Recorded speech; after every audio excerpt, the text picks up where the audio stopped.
Anche la sezione dell'Arma dei Carabinieri in congedo di Gorizia ha festeggiato in un noto ristorante di Aquileia il 203° anno di fondazione della Benemerita. Sotto la regia del cavalier nonché carabiniere scelto Giovanni Guarini, i soci effettivi, composti da ufficiali, sottufficiali, graduati, carabinieri e anche giornalisti, oltre ai soci simpatizzanti di tutta l'età, non hanno fatto marcare visita. In un momento così particolare anche la sezione di Gorizia continua nella sua opera di sensibilizzazione con iniziative sociali e opera sul territorio collaborando con l'associazione, dove alcuni componenti continuano a prestare servizio volontario durante l'anno nello spirito indomito che gli contraddistingue.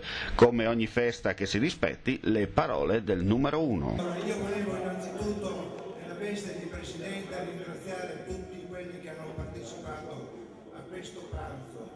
Certamente è una ricorrenza a 203 anni della fondazione dell'Arma dei Carabinieri.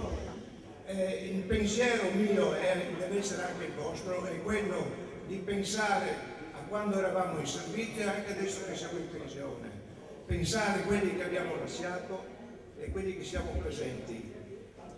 Io volevo innanzitutto ringraziare anche Polini, il nostro socio, il dottor Turco, il nostro socio, che sono anche candidati, uno di destra e uno a sinistra. E io certamente volevo fargli auguri sia a uno che all'altro. Il migliore deve vincere, sperando che Gorizia rinasca e che vada nel migliore dei modi.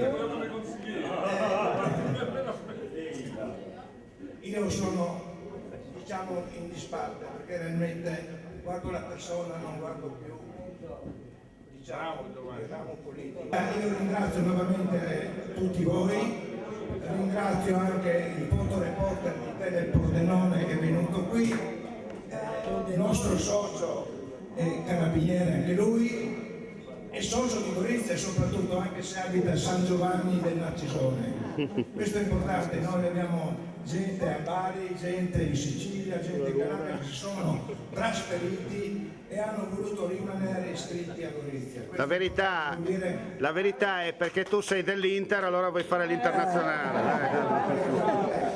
Veramente sono interista. Noi tipi siamo moderati però. Non credo, state raggiungere la Va bene, nuovamente ringrazio tutti quanti. Ma l'Inter è sempre Buon appetito anche della scuola.